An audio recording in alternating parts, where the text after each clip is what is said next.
When I learned, for the umpteenth time, that the child in my wife's womb was the product of her affair with her new lover, I didn't fly into a rage like I had before, trying to force or trick her into an abortion. Instead, I chose to quietly help her through the pregnancy, ensuring she could deliver the baby safely. From that point on, I became the talk of the entire high society circle, single-handedly supporting thousands of gossip columns. Every cheating socialite wished for a husband as magnanimous as me. Every mistress in town prayed to the heavens for a chance to seduce my wife. The men who married into wealthy families saw me as an utter disgrace. Then, after 9 months, she delivered the baby safely. When she came out of the delivery room, Candy kissed the back of my hand with her usual tenderness. "Thanks to your care, Mason's and my baby was born so healthy and beautiful," she said. "Don't worry, he only wants to be a father. It won't change your status as the Walton family son-in-law. You'll always be the one I love most." Everyone said I loved Candy so much that since I couldn't beat the other man, I decided to join them. But only I knew the truth. This was the child that the Walton family matriarch had forced me to protect, leveraging a life debt I owed her from years ago. The first Walton son had been born. The divorce she had promised me was supposed to go into effect. The night before Candy gave birth, I was injected with a heavy dose of sedatives and bone density medication to prevent me from harming her or the child. When the drugs wore off and I opened my eyes, she was there, holding the baby with a face full of joy. "Honey, Grandma's already named our baby. Just sign here, and we can get his birth certificate filed." She handed the birth certificate to me. Seeing the name Ethan Walton written there, my groggy mind snapped into focus. Ethan, a name to remember our beginnings. It represented all my hopes for our own unborn son. It was a symbol of our love. It was also the name given to the firstborn son in the Walton family for 13 generations. Years ago, to save Candy from kidnappers, I took a knife for her, and the injury affected my ability to perform in bed. Our first child, an IVF baby, was lost at 7 months because she decided to help a drugged Mason, spending the night with him, which caused a massive hemorrhage and forced termination. He was a fully formed baby boy. I had planned to give him a proper burial in the family plot, but we were told that because he wasn't full term, the timing was bad, and we had to wait. That wait turned into more than a year. Throughout this pregnancy, she whispered in my ear countless times, saying she wanted to give the name Ethan to this illegitimate child. I never once agreed. But now, looking into her expectant eyes, I found her previous tears of grief utterly nauseating. I knew Grandma Walton would never have chosen this name. It was just Mason, who loved taking everything that was mine, whispering his poison into Candy's ear. Since the divorce was a done deal anyway, it didn't matter if the boy didn't carry his heartless mother's name. "Fine, call him whatever you want," I said. "I only have one condition. Don't list me as the father. The spirit of my real son wouldn't appreciate that." Candy paused, a flicker of guilt in her eyes. "Sonny, don't worry. I was just using him for his half of your bloodline. He and I." Before she could finish her sentence, there was a loud thud from outside the door. "You animal, who gave you permission to be here?" Mason was on the floor, his eyes red with defiance. "I just wanted to see my son." Grandma Walton was beating him with her cane. "Get out." In that instant, Candy shot up like a frightened deer, completely ignoring her postpartum condition. She carelessly tossed the baby into my lap and rushed out of the room. The pressure on my arms tore open the hundreds of needle marks and self-inflicted wounds covering them. But she left as if she hadn't even noticed. The way she shielded Mason from the old woman's cane, protecting him with her own body, made her comforting words to me moments ago seem like a complete joke. "Grandma, this was my idea. I did it for the Walton family. Don't hurt an innocent man." Mrs. Walton Sr. froze, her eyes instinctively darting to me. Seeing the white bandages on my arms soaking through with fresh blood, she seethed with frustration. "You disgraceful girl. He just had hundreds of injections yesterday. Can't you see all the wounds on his body?"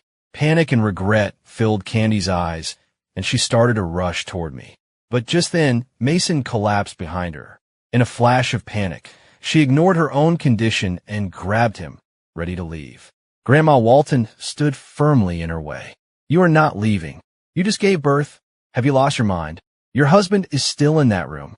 Do you even care about this family anymore? Candy's eyes were filled with indecision. Edo, but you hurt Mason. I can't just leave him.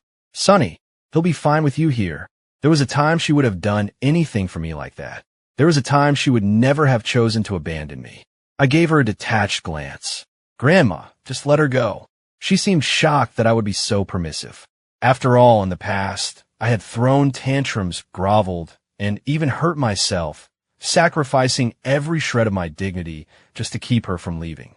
Her expression was complicated, as if she wanted to say something, but in the end, she left. A nurse came in to redress my wounds. The baby was rocked to sleep. Suddenly, a message from her popped up on my phone. An iMessage. Sorry, I just didn't want to make a scene at the hospital and damage the Walton family's reputation. Mason is unconscious and can't be left alone, so I'm not coming back for now. We'll recover together, so don't worry. I stared at the screen for a long time. I remembered when she was injured on a business trip, and I took an 11-hour flight just to be with her for her checkup, never leaving her side. She was so moved back then, she swore she would never betray me as long as she lived. Seeing me sigh, Grandma Walton snatched the phone from my hand. She read the cold message and scoffed. That wretched girl. Just wait until she gets back. I'll give her a piece of my mind. Sonny, don't you worry, Grandma. At that, I suddenly laughed and looked at her calmly. You gave your silent approval for all of this, didn't you? I don't care what happens to her anymore. You promised me that you'd help me get a divorce once the child was born safely.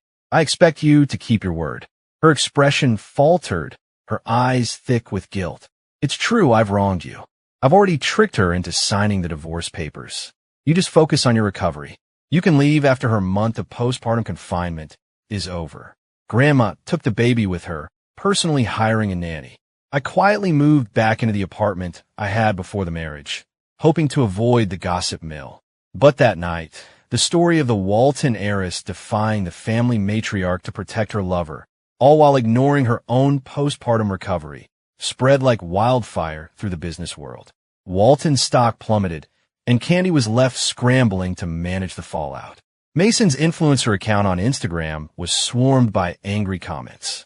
The old story I had tried to leak about him seducing his sister-in-law, which Candy had suppressed, was dredged up again. The platform was a cesspool of hate. If Candy hadn't intervened, his account would have been terminated and he'd be facing fines for breach of contract. I didn't see her again for another week. When I did, the first look she gave me was one of disappointment. Sonny Miller, does this make you happy? Getting your revenge on us like this? I was stunned for a moment before I realized she was blaming me for the gossip leak. It made sense, I suppose. I used to work in media, and fanning the flames was my specialty. Unfortunately, the first time I tried to expose her affair with Mason, she threatened my company with lawsuits for invasion of privacy and defamation, and they fired me. Finding anyone in the industry to help me now would be nearly impossible. I shot her a look, long past the point of feeling hurt by her accusations. I continued assembling the memorial gift for Ethan's anniversary. You should know that what's public isn't your only scandal. If I really wanted to expose you, you'd be facing a much bigger crisis. She stood in the doorway, stunned for a long time. Finally, she spoke, her voice laced with desperation. After this is over, I'll cut things off with him. But you have to promise me, can we please just go back to being happy? With the baby, we could be a happy family. She said things like that almost every day during her pregnancy. It never stopped her from getting tangled up with Mason again and again. She was always making excuses, either pitying him for his background or feeling sorry for him because he was so lonely with no family to lean on. In short, she had a million reasons why she just couldn't help herself with him, why she had to help his career flourish. She stood in the doorway, refusing to move, as if waiting for my answer. Seeing her block the sunlight, I gave her a non-committal nod. It wasn't until the next morning, when an explicit video of me allegedly cheating went viral, that I understood what she meant by "after this is over." Candy had posted a video to clarify the situation. In the video, she tearfully told the media that her brother had caught me cheating on her during her pregnancy, and that I had spread the false rumors about her as retaliation. Mason then added, full of sorrow, that he had only been trying to convince me not to hurt Candy, but I mistakenly thought he was going to expose me and decided to strike first. Everyone was telling Candy to hurry up and divorce a gold digger like me, but she played the part of the devoted wife perfectly. No matter what mistakes Sonny makes, I can never stop loving him. Watching her hypocritical performance, I couldn't stop myself from gagging. Hearing the noise from outside, Candy rushed in. What's wrong?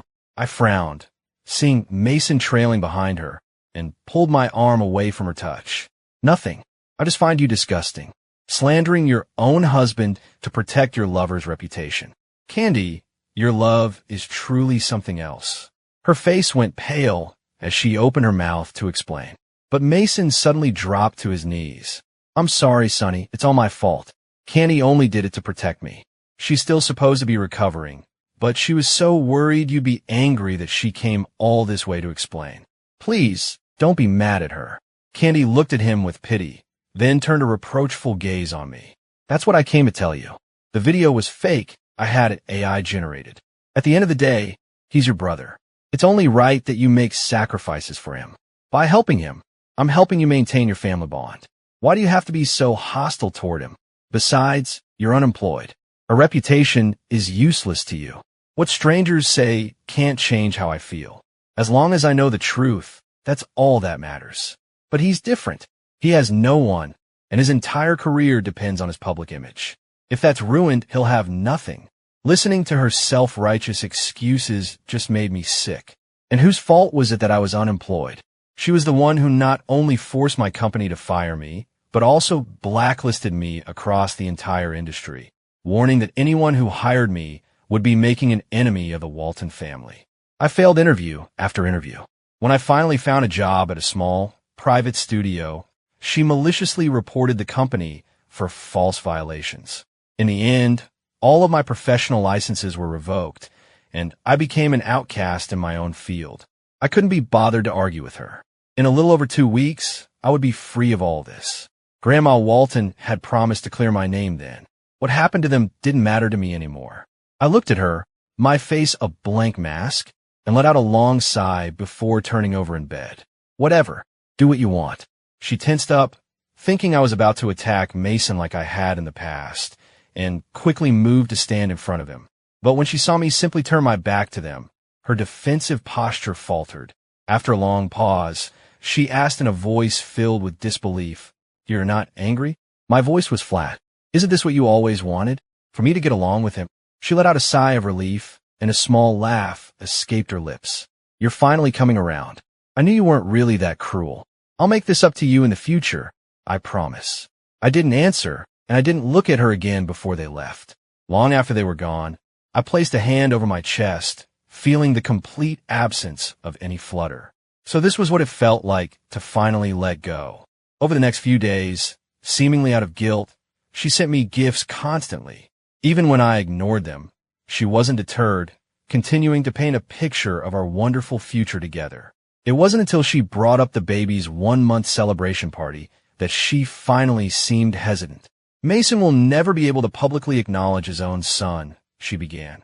"So I was thinking, while the baby is still too young to understand, we could let him attend the party and act as the father, just for one night. It would mean the world to him. What do you think?" My hands didn't stop what they were doing. I didn't even look up. "I told you, do whatever you want. He's not my child. What you do is none of my business." She faltered, her eyes welling up with a mix of hurt and anger. She snatched the memorial items for Ethan out of my hands. "Why are you being like this? Do you have any idea what it means for him to be there? It's a public acknowledgement. It's like accepting him as the Waltons' son-in-law. You never would have allowed that before." I paused and gave her a bored look. "And what's wrong with that? 2 months ago, when you were helping him satisfy his needs, weren't you lamenting that you could never give him a legitimate position in your life?" She froze on the spot, her face ashen, looking like a statue. I calmly took the items back from her, my expression so steady you'd think nothing had happened. She started rambling in my ear, trying to explain that she didn't love him. That was just a physical thing, and she felt responsible, but her nauseating excuses were defeated by my silence. After that day, she stopped visiting. I would, however, frequently see Mason posting photos on his Facebook.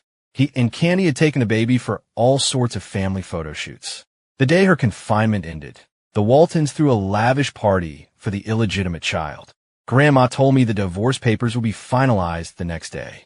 When I went back to our house to pack my things, I found our home, once ours, had been completely redecorated to suit Mason's style. Even a maternity photo we had by the TV of me holding her pregnant belly had been replaced.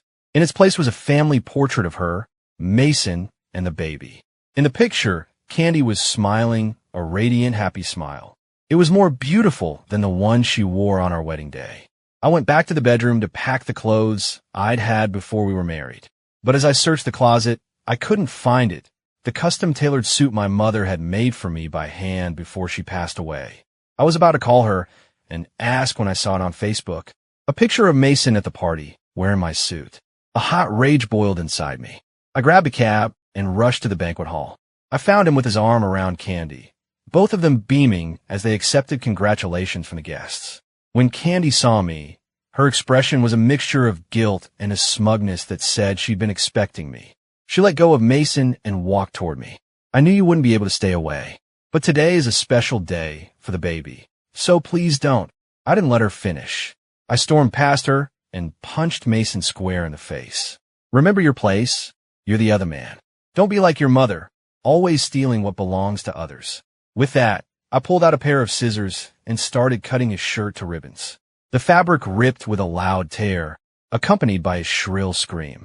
If you don't have anything to wear, then go naked, I yelled, tearing the jacket off him. My mother made this for me. I'd rather destroy it than let a piece of trash like you wear it. The scene descended into chaos.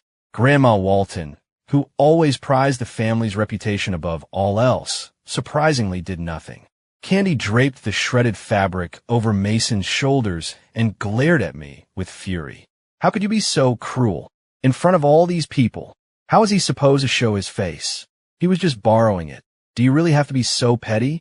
Seeing her complete inability to tell right from wrong, I let out a cold laugh. In one swift motion, I cut off all the ornate buttons from the custom dress my mother had also made for her. You seem to have forgotten the promise you made to my mother that you would never betray me. That's fine. I haven't forgotten. Consider us, like this dress, completely severed. I wish the three of you a long and happy life together. With that, I walked out, leaving everyone in stunned silence. The party ended on an ugly note. Mason fainted from the humiliation, and Candy rushed him to the hospital. Grandma Walton was left to finish hosting the event alone with the baby. The next morning, I officially received the divorce decree. My phone was still buzzing with messages from Candy demanding that I apologize. I blocked her number, deleted the thread, and took the decree with me to the cemetery to visit my Ethan. I had arranged for his headstone 2 weeks prior. Looking at the words carved into the stone, beloved son, Ethan Miller, an immense sadness washed over me. I opened my mouth about to speak. Just then, I heard Candy's voice from behind me. I knew I'd find you here. You always come to see him when you're upset. But yesterday was too much, Sonny, in front of everyone. She was cut off by a gasp from Mason. Candy, he named the baby the same name as our baby. Mason exclaimed, Sonny, I know you don't like him, but you're still his father now. Why would you use the same name? Are you trying to curse him to die young? Candy frowned and stepped closer, reading the name Ethan Miller on the stone. She scanned down and saw that the inscription listed only one parent, Father, Sonny Miller. Seeing my last name, a strange and unsettling feeling crept over her. But that feeling quickly vanished, replaced by Mason's righteous indignation. She glared at me. Our son's death is a tragedy for me too. But how dare you do this without consulting me? Are you trying to put a curse on your own nephew? I haven't even dealt with you for what you did to Mason yesterday. Do you think just because I love you, I'll let you get away with anything? You have 10 minutes. Tell the cemetery staff to smash this headstone. I'll have a new one made when I've chosen a proper name. I looked coldly at the woman who had once sobbed uncontrollably over our son's death. And what if I say no? She stared at me, completely taken aback. After a long moment, her eyes filled with profound disappointment. She raised a hand, and 3 bodyguards emerged from a nearby car. Sonny, He was my son, but Mason's baby is my son too. If you insist on this, then I'll have no choice but to dig up his grave. I'm sure his spirit in heaven will understand that I'm only doing this to protect his little brother. He won't blame me, even though I already knew how vile she could be. Hearing her threaten to desecrate our son's grave for her lover, all over a name, was still a shock. A sharp pain still shot through my chest. I looked at her confident expression, so certain that I would back down to protect our son's final resting place. I laughed. I calmly pulled the divorce decree from my jacket and tossed it at her feet. I'm so sorry, Ms. Walton, but I don't think you have any right to tell me what to name my son. Because as of an hour ago, we are no longer husband and wife. In that moment, the entire cemetery went silent. Kenny stared at me in shock. What did you say? What do you mean we're not husband and wife anymore? Her hands trembled as she picked the decree up off the ground. When she opened it and saw our names, she recoiled as if she'd been shocked, throwing the paper away from her. She couldn't believe that I, the man who had loved her more than life itself, would ever agree to a divorce. I had been willing to endure the humiliation of raising her lover's child. How could I possibly leave her? No, it's impossible. Impossible. Where did you get this? I never agreed to a divorce. I never went to the courthouse. I never signed any papers. This has to be a fake. You forged it, didn't you? It's just another one of your tricks to scare me into breaking things off with Mason. Mason picked up the decree. Seeing the official, embossed seal, he quickly hid the flicker of delight in his eyes and put on a wounded expression. Sonny, I know you don't like me, but everyone knows you love Candy more than life itself. She just had your baby, and now you're pulling a stunt like this, forging documents just to play games with her. This isn't the way to win a woman's heart. Besides, I was just helping her with prenatal activities while she was pregnant. It was all one-sided on my part. Candy only has eyes for you. Please, stop trying to trick her and punish her like this. If you really can't stand the sight of me, I'll leave right now. I'll never bother your family again. And as for the baby, maybe he's just ill-fated. If something were to happen to him, it would just be his destiny. It would have nothing to do with sharing a name with his deceased cousin. I saw the flash of calculation in his eyes and let out a cold sneer. Before I could even speak, the shock on Candy's face vanished, replaced by a look of grim determination. She grabbed Mason's arm. Don't you dare. You're too naive. You're only safe with me. I won't let anyone harm you or our child. She frowned and took a deep breath. Honey, I told you, I was just helping him. I have no other feelings for him. You're the only one in my heart. I am not divorcing you, and you don't need to resort to these games to provoke me. I'm giving you 10 more minutes. Call the cemetery and have them remove our son's headstone. Think of it as building up good karma for your nephew, okay? I really don't want to have to do it myself. Don't make me. Looking at her disgusting expression, I spat on the ground. Good karma? You think that bastard child deserves my good karma? Did you think about good karma for our son when you were cheating on me with this animal while you were pregnant with him? You only have me in your heart. You sleep with him. You lie to me and humiliate me for him. Is that what you call love? You think you haven't done enough? You killed our child with your own 2 hands. Do you think you're innocent? You knew how much I despise illegitimate children, yet you went behind my back with him. Is that love? Candy, a dog wouldn't accept the kind of love you're offering. A sharp slap cracked across my face, the sting burning my cheek. Her eyes were bloodshot. You're lying. I love you. Isn't that enough? I told you what happened with him was an accident. Why won't you believe me? It was the first time in all these years she had ever laid a hand on me. I stared at her, my eyes burning. As her gaze met my look of disbelief, she seemed to snap out of her rage. Flustered, she reached for me, her eyes filled with worry. I didn't mean it. I can't stand you questioning my love for you. I didn't mean to hit you, Sonny. I'm so sorry. Please don't be angry. Just be good and have the headstone removed, and the 4 of us can have a happy life together, okay?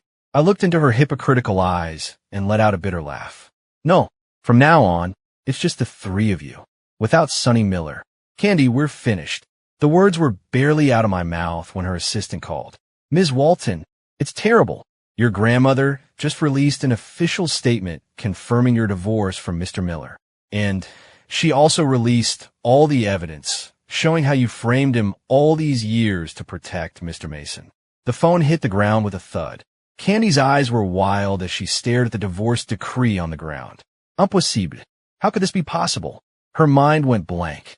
Suddenly, a terrible thought surfaced. She remembered, right before she gave birth, her grandmother had given her some property agreements to sign as compensation for me. She recalled one of them had spaces for both a husband and wife. She had questioned it at the time. Her grandmother had explained it was for something they were buying for the child together. But she distinctly remembered listing Mason as the father. So why would Sonny's signature be needed? She had assumed I regretted not being named the father, and this was my way of saving face. So she hadn't given a second thought. Snapping back to the present, her lips trembled and she grabbed my shoulders. It's not possible, honey. You wouldn't divorce me, right? You love me too much. Did Grandma force you to do this? I'll call her right now. We are not getting a divorce. Her hands shook as she picked up her phone and started to dial her grandmother's number. I slapped it out of her hand and it shattered on the pavement. Enough. Candy, stop playing dumb. If your grandmother hadn't forced me to acknowledge that child as the prize for my freedom, do you really think I'm noble enough to raise the child of the man who killed my son? I beg her for this divorce. Did you really think you could do all those things to me and I'd still love you? Get real. I stopped loving you a long time ago. And if you want to believe the lies of that animal, that's your problem. I'll tell you the truth. I've already collected our son's ashes. I'm taking him somewhere warm and peaceful, far away from a hypocritical, disgusting murderer like you. Seeing the look of utter devastation on her face, I turned to leave. She grabbed my arm. No, honey, please no. You can't take him. He's my son. He's a Walton. Don't leave. I'm begging you. Please don't leave me. I was wrong. I promise. I'll cut off all contact with Mason for good this time. I swear. Please, just don't go. At this, Mason's eyes welled with tears. Candy, are you abandoning me? Are you really going to throw me away? You always said you felt guilty, that you couldn't give me a proper place in your life. Well, now Sonny doesn't love you anymore. He's divorced you. Isn't this perfect? We can finally be together, out in the open, and give our son a proper family.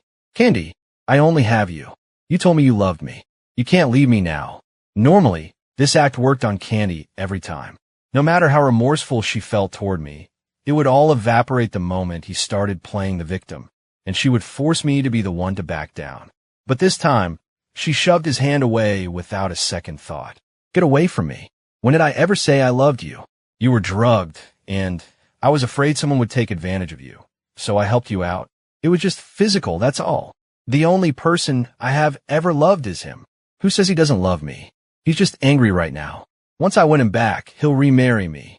Now get out. Get as far away from me as you can, and don't you dare upset my Sonny. Mason, refusing to give up, kept pleading with her. I couldn't be bothered to watch. I walked away. In 3 hours, I would be on a flight to Iceland. I would finally be free of all this filth. A message came through from Grandma Walton with an update. All the negative press about me online had been scrubbed clean. My name, after all these years of being dragged through the mud, was finally cleared. Her move was a stunning act of justice over family loyalty, and Candy's public image took a massive hit. But what did it matter?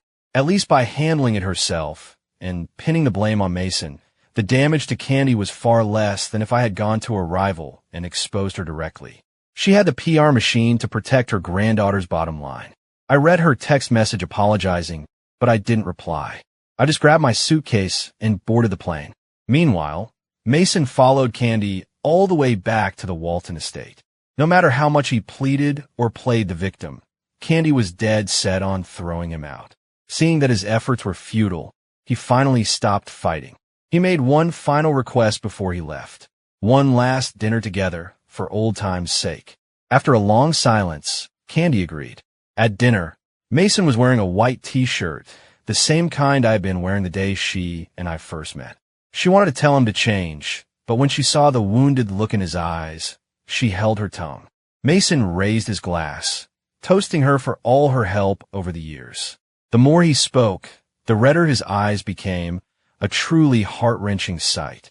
Candy swallowed hard, down her glass of wine in one go, and focused on her plate, pretending not to notice. But for some reason, her hands holding her silverware began to tremble. As she looked at Mason, his face began to blur and merge with mine. Before she knew it, they were in bed together, and she was caressing his face. "Sonny, honey, please don't leave me, okay?" The face nodded. She was overcome with joy. The next moment, they both collapsed onto the bed. The room filled with the sounds of rustling clothes and heavy breathing.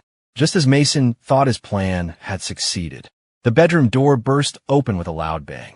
Grandma Walton stood there, flanked by the butler, her assistant, and several bodyguards. At her command, a naked Mason was dragged onto the floor.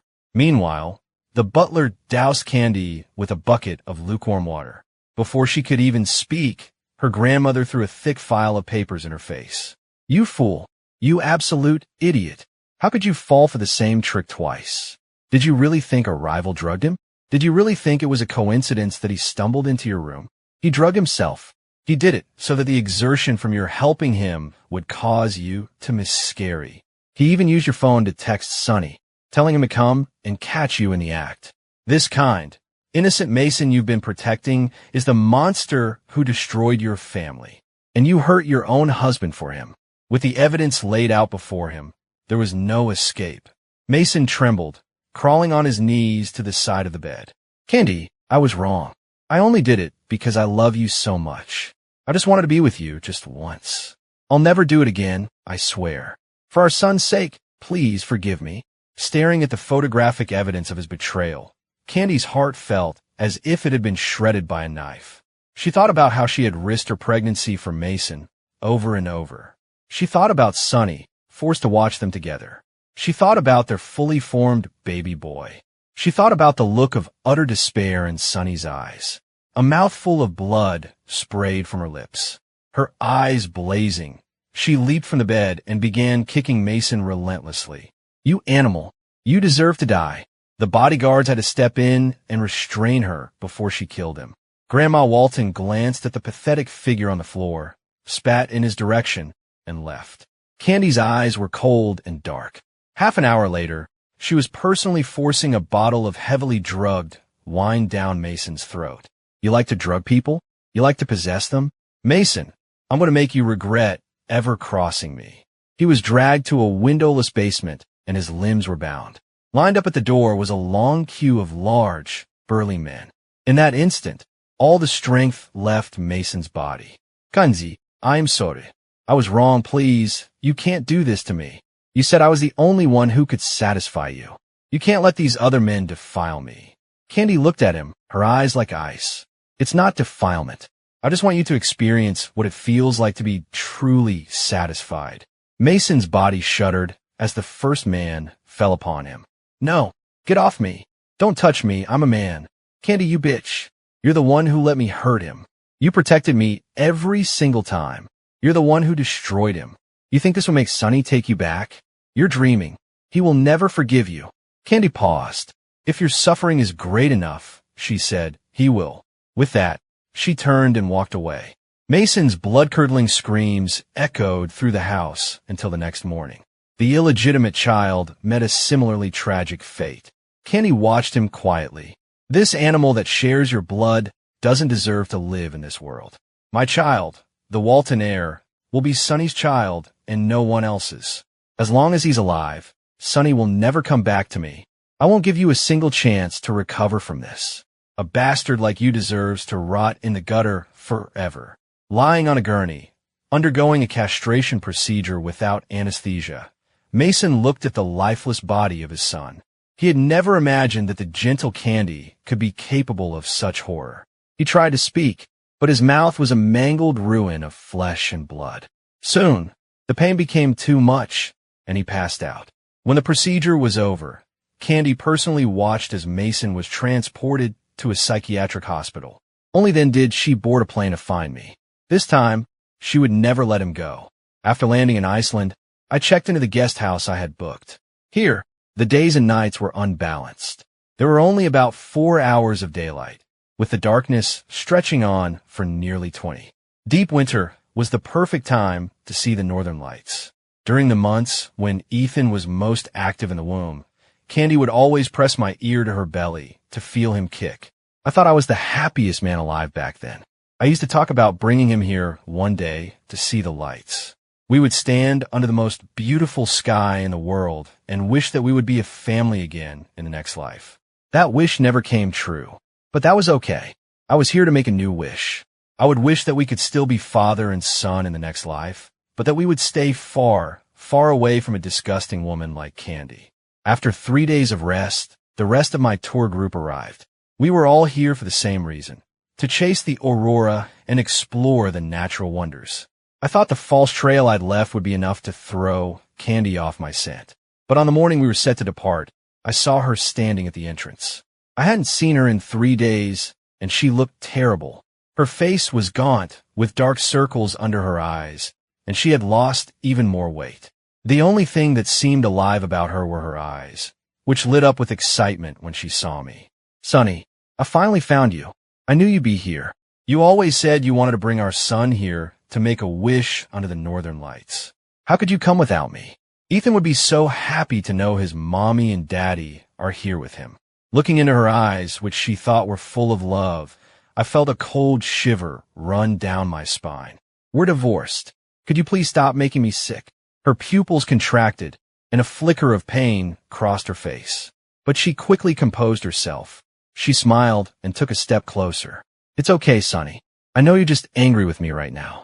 It was my fault before. I know I let you down so many times. But I promise it won't happen again. You have to understand, there have been so many misunderstandings between us. I have to tell you, what happened with Mason wasn't an accident. He drugged himself. He deliberately lured you there to drive a wedge between us. He played us both." She said the words with such passion and indignation, as if she expected me to share her outrage. I just looked at her expectant face, completely speechless. "So, are you trying to tell me it wasn't you who spent all night with him while you were pregnant with her child? Or that the drug was so potent it took you 2 years of sleeping with him to wear off? Do you take me for a fool? You were perfectly lucid every single time you chose him over me. Do you think finding a scapegoat now suddenly erases all the real pain you caused? I'll just forget everything and we can start over." I met her embarrassed and disbelieving stare. I let out a cold laugh and adjusted the pack on my shoulders. "Candy, you're a grown woman. Stop dreaming.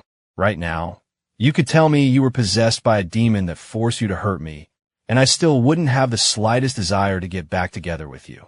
You are who you are. If you were truly committed to us, no one could have torn us apart. Don't try to enjoy his body while excusing your actions. It just proves you're rotten to the core, incapable of taking any real responsibility." With that, I turned and walked toward the tour group's meeting point. The color drained from her face, leaving it as white as the surrounding snow. Kenny hurried to follow me. "No, Sonny, I'm not making excuses. I'm just trying to tell you that this all started because we were manipulated. I've already made that animal pay. He'll never be able to be with a woman again. And that bastard child, I killed him. I strangled him with my own hands. Everything he did to you, I paid him back double. I do take responsibility. Sonny, please believe me. Just give me one more chance, please. I really can't live without you." She pulled out a new phone to show me pictures of Mason's gruesome condition and of the dead baby. I froze, a wave of goosebumps washing over my skin. I had never imagined she could be so monstrous. Seeing that I had stopped walking, she gave me a hopeful, pleading smile. "Sonny, I really know I was wrong now. You've always been the only one I love. Does this prove how sincere I am? Don't you dare try to blame your depraved actions on me. The evil you've done has nothing to do with me. I told you already, I don't love you. I don't need you. Can you please just get away from me? Do you know what you are me right now? A fly. Annoying and disgusting." She stopped in her tracks, staring at me with a lost, vacant expression. Maybe in her mind, I was still the same man from 8 years ago, the one she pursued relentlessly, the one who could never bear to say a harsh word to her. But I hadn't been that man for a very long time. At this point, being kind to her was being cruel to myself. I didn't hesitate. I ran to catch up with my group, terrified she would follow. I only breathed a true sigh of relief once I was on the bus. The drive from our guest house to the viewing point was about 3 hours. I drifted in and out of a daze, dreaming. I dreamt of when Candy and I first started dating, of how gentle and caring she was. I dream of the time I was injured on an assignment, and she stayed up all night taking care of me. I dream of how sweet and in love we were as newlyweds. At every party, she would proudly introduce me as the man she loved. She always insisted we wear matching outfits. But then the dreams shifted to after Mason appeared, from the first subtle clues to their open affair. Every sweet moment they shared was built upon my pain. The pain was just too much. Tears streamed down my face without me even realizing. Suddenly, someone bumped into me. I snapped back to reality to find the bus filled with panic and chaos. I looked up and saw it in the distance, where the sky met the mountains. A massive, dark wall of white was moving silently toward us. Chunks of ice and snow began to rain down, shaking the entire bus. Our tour guide was bracing himself against the seat to keep from being thrown. Due to a sudden change in the weather, there's been an avalanche on the road ahead. For everyone's safety, we are canceling today's tour and turning back immediately. Please remain calm, everyone. We're going to be fine.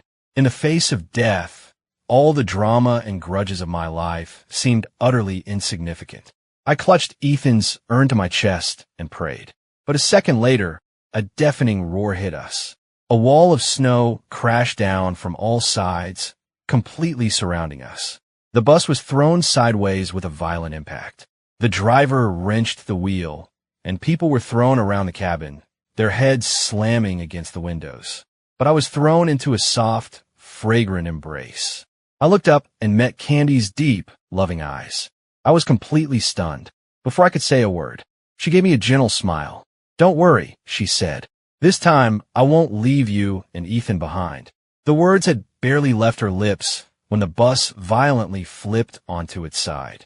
The door was torn from its hinges, and a brutal cold washed over us. A few people who managed to scramble out were immediately buried by the cascading snow, disappearing completely. Candy gripped my hand tightly, just like she used to in the good years when she would have done anything to protect me. "Don't be afraid," she whispered. "I'm here." I tried to pull my hand away, but her grip was like iron. The crushing pressure on my chest made it impossible to speak. All around me, I could hear people screaming and cursing in different languages. I could feel the warmth draining from my body. The snow was burying the bus completely. The noises inside the cabin began to fade. Candy's hand, now cold and stiff, twitched in mine. Her voice was barely a whisper. If we make it out of this, will you forgive me?" I was shaking uncontrollably, my consciousness fading. With the last of my strength, I pulled my hand free. My silence was her answer. I heard a faint, shallow breath from her. "I'm sorry. If I don't make it, can you watch over the Walton Corporation for me? Tell Grandma not to be sad. This is what I deserve. Consider my death as my atonement for what I did to our son." I gritted my teeth. I refused to be burdened with her life. "You're the one who followed me here. If you have last words, say them yourself." She let out a soft laugh and whispered, "Okay." I don't know how much time passed. The bus was completely silent. In my fading consciousness, I thought I saw a rescue helicopter hovering above. I felt a pair of hands pushing me forward. I clawed and scrambled, fighting my way up, until my hand finally closed around a rescue ladder. I looked back just in time to see the snow swallow up Candy's final, faint smile. "Sonny, in our next life, I won't lose you. Goodbye. I love you." Epilogue. Candy lay in a coma in an Icelandic hospital for a year and a half before she finally woke up. When she opened her eyes, she saw the face she had longed for in her dreams. Sonny was frowning, asking her how she felt. She scrambled to sit up and threw her arms around him. "I'm okay. Thank God you're okay too." The silence in the room was heavy. It was broken by a soft, gentle cough from a woman. Only then did Candy realize they weren't alone. She reluctantly released her embrace. When she looked up, she saw an Asian American doctor standing behind Sonny. The woman was looking at her with an expression of pure hostility. Just as Candy was about to speak, the doctor calmly placed a hand on Sonny's shoulder. "It's good that you're finally awake," she said. "Now everything can get back to normal." A week later, they were on their way back to the States. While they were packing, Candy tried several times to ask about the day of the avalanche, but Sunny acted as if he couldn't hear her. Finally, when all her bags were packed and an assistant was loading them into a car, she realized that Sunny hadn't packed a single item of his own. She looked at him, confused. What about your things? Sunny looked at her, and a smile of pure relief spread across his face. I'm not flying with you. My girlfriend is coming back to the States next month. I'll be flying with her. Just then, the doctor, Sophia Reed, walked up behind him, smiling. She gently took Sunny's hand in hers. It was only then that Candy saw the ring on his finger. She watched the gentle way they smiled at each other, and in that moment, she knew that waking up hadn't been a gift. It was a punishment. Her 500-day nightmare was over. But what awaited her was a lifetime of endless darkness. And what she didn't know yet was that in just a few more hours, another blow was coming. During the year and a half she had been in a coma, her grandmother had handed control of the Walton Corporation over to Candy's younger, illegitimate sister. And Candy's name had been permanently struck from the line of succession.